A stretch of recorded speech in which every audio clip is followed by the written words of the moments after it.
राजनांदगांव संस्कार धानी का हाल जानेंगे रिपोर्टर देवाशीष झा के साथ। सरगुजा के सियासत का हाल जानेंगे गोल्डी गजोरिया। मैं राजनांदगांव से देवाशीष झा। पल पल की खबर देखिए 4 जून को दिन भर सिर्फ एशियन न्यूज पर। इधर राजनांदगांव के संजीवनी अस्पताल पर गलत इलाज करने का आरोप लगा है। पीड़ितों का कहना है कि गलत इलाज की वजह से पीड़िता की तबियत बिगड़ गई, जिसके कारण अब इलाज में लाखों रुपए खर्च हो रही हैं।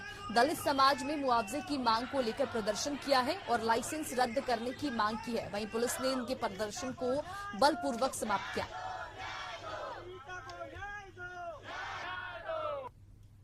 जी, मेरी पत्नी का जो किडनी ट्रांसप्लांट जो बताया मुझे डॉक्टरों ने, जो उसकी दोनों किडनियां पूरी ख़राब हो चुकी है, उसका पूरा इलाज करवा के दें। उसको इलाज के बाद में जो उसको ट्रीटमेंट का जो खर्चा आ रहा है, जो आजीवन चलने वाला है, उसके लिए कोई पैकेज निकाले या फिर उसके लिए पूरी भरपाई करे।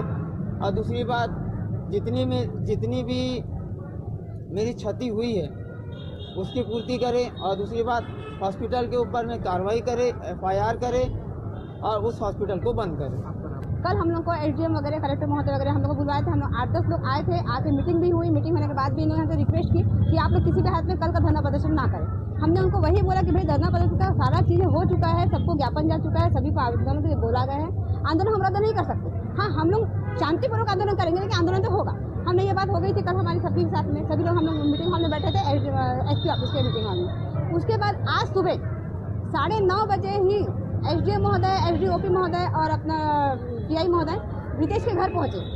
जो पीड़िता है विद्या सांगोड़े, उनके घर पर पहुंचे उन्होंने 9:30 बजे। और 9:30 बजे से उन्होंने उनको बोलना चालू किया कि आप लोग आज का कार्यक्रम अटेंड ना करें। जी, मैं 10वें महीने 16 तारीख 10वां महीने में 2023 में डिलीवरी के लिए गया था संजीवनी हॉस्पिटल, जो कि वहाँ पे मेरी पत्नी का डिलीवरी 16 तारीख के 3:29 में संपूर्ण हो गया था। उसके बाद में उनको 2 घंटों के बाद में उनके पेट में दर्द शुरू हो गया, जिसकी जानकारी मैंने संजीवनी हॉस्पिटल के राघव वर्मा को दी, लेकिन उन्होंने बोला कि सेकंड ऑपरेशन है तो दर्द देगा। उसके बाद में मैंने चलो ठीक है, मैं बोला दर्द तो हो सकता है सेकंड ऑपरेशन है करके। तो उसके बाद में कुछ देर के बाद में उनके पेट में दर्द और ज़्यादा बढ़ गया। उसके बाद फिर मैंने जानकारी दी तो उनको पेन किलर लगाया गया। उसके बाद में मैं घर आ गया। उसके बाद में उनको पेट में दर्द और ज़्यादा बढ़ गया। उसके दर्द बढ़ने के बाद में किसी सिस्टर ने उनको ब्लड वाला इंजेक्शन लगा दिया, जिसके कारण उनका ब्लड सर्कुलेशन पूरा रुक गया और बाथरूम पूरा बंद हो गया, जिसके कारण उनके शरीर में पूरा इन्फेक्शन फैल गया। उसकी जानकारी मैंने संजीवनी हॉस्पिटल के डॉक्टर राघव वर्मा को दी, तो उन्होंने ये कहा कि ये किसी प्रकार का इन्फेक्शन नहीं है, कोई इन्फेक्शन नहीं दिख रहा है, इसकी जांच हमको करके देखना पड़ेगा। उसकी जानकारी जब मैंने राघव वर्मा को दी तो उन्होंने ये कहा कि सवेरे हम इनकी सोनोग्राफी करेंगे, कुछ टेस्ट करके देंगे, उसके बाद में बता पाएंगे कि वास्तव में क्या हुआ है। उसके बाद में जब उनका सोनोग्राफी हुआ, बाकी टेस्ट हुए, तो वहाँ पे सिर्फ मुझे सोनोग्राफी की जांच मिली, बाकी किसी भी ब्लड की जांच की रिपोर्ट नहीं मिली।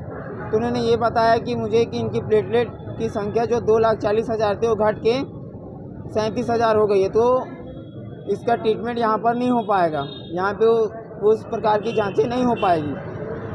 तो मैंने पूछा उनको कि ठीक है सर, आप ही कोई हॉस्पिटल बता दो कि जहाँ पे हम ले जा सके, ट्रीटमेंट करवा सकें। तो उन्होंने मुझे रायपुर के 2 हॉस्पिटलों के नाम बताए, एक रामकृष्ण का, दूसरा एम्स। तो मैंने उनको बोला कि ठीक है सर, एम्स का रिपोर्ट बना दो, रिफर पेपर बना दो। तो उन्होंने ये कहा चलो ठीक है मैं बना देता हूँ। उसके बाद में उनको मैं दोबारा फिर बोला कि सर एम्स का ही बनाओगे? उन्होंने बोला ठीक है मैं बना दूँगा। उसके बाद हमको वहाँ पे 3 बजे 18 तारीख के 3 बजे हमको वहाँ से रिफ़र कर दिया गया। और जबकि मेरी पत्नी ऑक्सीजन लेवल में थी, उसकी हालत बहुत गंभीर थी, सांस लेने में बहुत दिक्कत हो रही थी, लेकिन फिर भी हमको एम्बुलेंस में किसी भी स्टाफ की सुविधा नहीं दी गई। अब मैं जैसे ही एम्स में पहुंचा, वहाँ पे डॉक्टरों से मिला, बातचीत किया, रिपोर्टें दिखाई, तो उन्होंने ये कहा कि अभी तो यहाँ पे बेड उपलब्ध नहीं है तो एडमिट नहीं हो पाएंगे। तो मैंने उनको ये कहा कि सर यहाँ पे डॉक्टर ने तो रिफ़र लिखा हुआ है, आप कैसे बोल रहे हो कि यहाँ पे एडमिट नहीं हो पाएगी, रिफ़र दिए हैं यहाँ पे सर ने ऐसी करके। तो उन्होंने फ़ाइल को मेरे तरफ बढ़ाते हुए कहा कि यहाँ पे रिफ़र कहाँ पास लिखा है, आप ही बता दो। तो जब मैंने डॉक्टर को बाहर निकल के फ़ोन लगाया राघव वर्मा को, तो मैंने उनको बोला सर, मैं बोला कि आपने यहाँ पर कहीं पे रिफ़र नहीं लिखा है तो यहाँ पे एडमिट नहीं हो पा रही है। तो आप कुछ बताया? तो उन्होंने ठीक है बोलते मैं बात करता हूँ आपसे, बात करके बता रहा हूँ बोले। फिर जैसे ही मैंने 10 मिनट के बाद में फिर रिटर्न कॉल किया उनको, तो उन्होंने मोबाइल को बंद कर दिया। बंद करने के बाद में फिर भी मैं लगातार उनसे फ़ोन लगाने की ट्राई कर रहा था, लेकिन उनका फ़ोन स्विच ऑफ ही आ रहा था। फिर मैं अंदर चले गया, डॉक्टरों के साथ फिर बात करने की कोशिश की कि कहीं से भी बेड मिल जाए, भर्ती हो जाए, ऐसी करके। फिर उसके बाद में नहीं छो पाया तो फिर मैं बाहर आया। तो जिस एम्बुलेंस को मेरे को संजीवनी ने दिया था, उस एम्बुलेंस वाले के ड्राइवर मेरे को बार बार परेशान करता था, बोलता था कि पेशेंट को उतार लो, मेरे को जाने टाइम हो रहा है। मैंने उनको बोला ठीक है भाई उतार लूँगा, लेकिन पहले अपने डॉक्टर से बात करवा। उसने फर्स्ट बार बात भी करवाया मेरी। मैंने फिर बोला कि मैं पेशेंट का हस्बैंड बोल रहा हूँ, ऐसी करके। तो उन्होंने फिर फ़ोन को काट दिया। उसके बाद में फिर मैं और इधर उधर से फिर बातचीत किसी डॉक्टर से मिलने से हो जाएगा करके फिर मैं लग गया। तो वो मेरे फैमिली वाले जो वहाँ पे गए हुए थे उनके ऊपर दबाव बना रहा था कि पेशेंट को उतारो, पेशेंट को उतारो, ऐसी करके। तो मैं बोला चलो ठीक है, मेरी यहाँ पे भी तो कुछ नहीं हो पा रहा है, तो अब वहाँ पे ले जाने की दिक्कत हो गई थी। दूसरे हॉस्पिटल में कैसे ले जा लूँगा, एम्बुलेंस तो है नहीं मेरे पास में। अभी आप उनको और अस्पतालों में दिखाए हैं? जी। हुआ क्या है उनको? और जी मैं उनको ना बड़े बड़े हॉस्पिटल में दिखाया, जैसे ममता स्पेशलिस्ट, MM नारायणा, श्री नारायणा, एम्स। तो वहाँ से सब जांच तब से मेरे को धीरे धीरे पता चलते गया कि इनके शरीर में बहुत ज़्यादा इन्फेक्शन फैल गया है। और इन्फेक्शन बढ़ने का कारण ये था कि उनके ऑपरेशन के दौरान जो रिकवर करते हैं उनके उस समय लेट की गया, जिससे कारण उनके पूरे अतड़ियों में पूरा हवा भर गया। क्या मांग कर रहे हो आप? जी मेरी पत्नी का जो अभी जो किडनी ट्रांसप्लांट जो बताए हैं मुझे डॉक्टरों ने, जो उसकी दोनों किडनियाँ पूरी ख़राब हो चुकी है, उसका पूरा इलाज करवा के दें। उसको इलाज के बाद में जो उसको ट्रीटमेंट का जो खर्चा आ रहा है, जो आजीवन चलने वाला है, उसके लिए कोई पैकेज निकाले या फिर उसकी भी पूरी भरपाई करे। और दूसरी बात, जितनी भी मेरी क्षति हुई है उसकी पूर्ति करे। और दूसरी बात, हॉस्पिटल के ऊपर में कार्रवाई करे, FIR करे और उस हॉस्पिटल को बंद करे।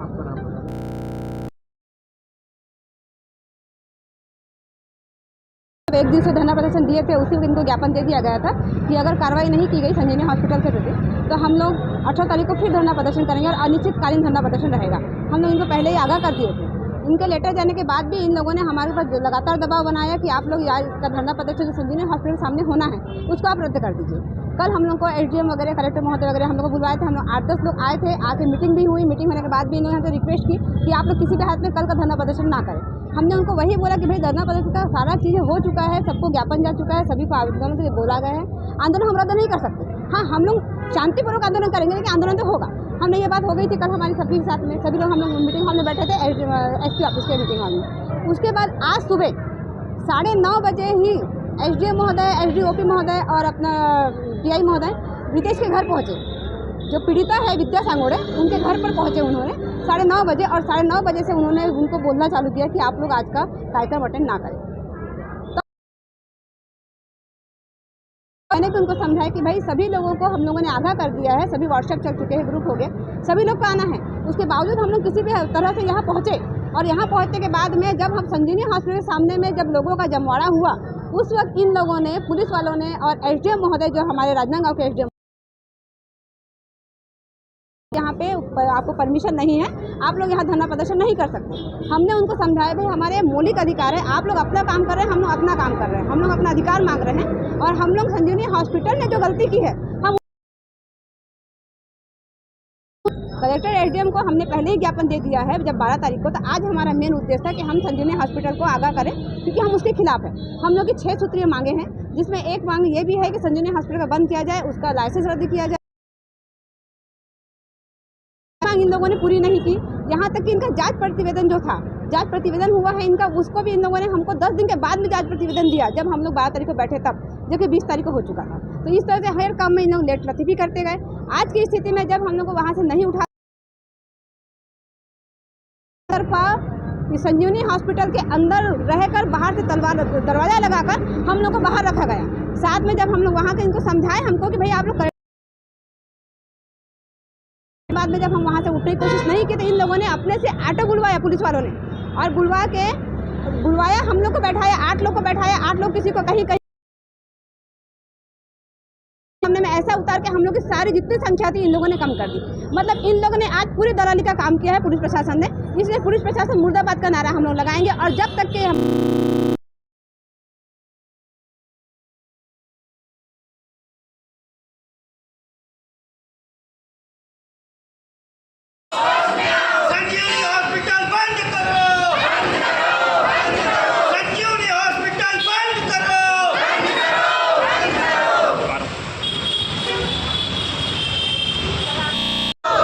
हॉस्पिटल बंद करो, बंद करो, बंद करो। पीड़िता को न्याय दो, न्याय दो, न्याय दो। पीड़िता को न्याय दो, न्याय दो, न्याय दो। विद्या सांगोले को न्याय।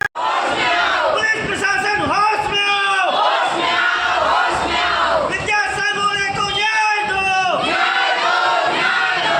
संजीवनी हॉस्पिटल बंद करो, बंद करो, बंद करो। संजीवनी हॉस्पिटल बंद करो, बंद करो।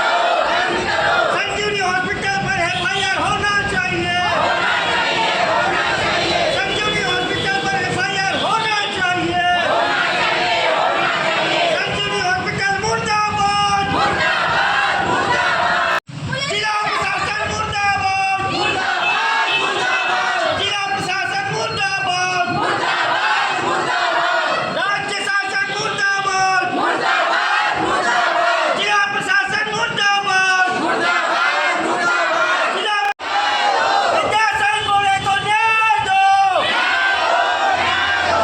शासन प्रशासन होश में आओ, होश में आओ, होश में आओ। शासन प्रशासन होश में आओ, होश में आओ, होश में आओ। संजीवनी हॉस्पिटल बंद करो, बंद करो। नहीं चलेगी, प्रशासन की तानाशाही नहीं चलेगी। पीड़िता को न्याय दो, न्याय दो, न्याय दो, पीड़िता को न्याय दो। न्याय दो, न्याय दो। छोड़ा छोड़ डॉक्टर बंद करो, बंद करो, बंद करो, छोड़ो डॉक्टर को बंद करो, बंद करो, बंद करो। नहीं चलेगी, नहीं चलेगी। आप भी सत्ता में थे वहाँ अगर बैठेंगे तो शाम तक आप कुछ रिपोर्ट देंगे बोल रहे हैं। कर रहे हैं बस इनको कोई बात मैं ये बोल रहा हूँ अगर वहाँ बैठेंगे तो शाम तक कुछ रिपोर्ट मिलने की उम्मीद है। अभी तक का अपडेट है वो बताएंगे आपको, और जो जांच समिति है उनका भी यहाँ आके काम करेगी, ये भी हम आपको बात करेंगे। ठीक है, चर्चा कर लेते हैं आपस में और आपको बताते हैं। संजीवनी हॉस्पिटल बंद करो,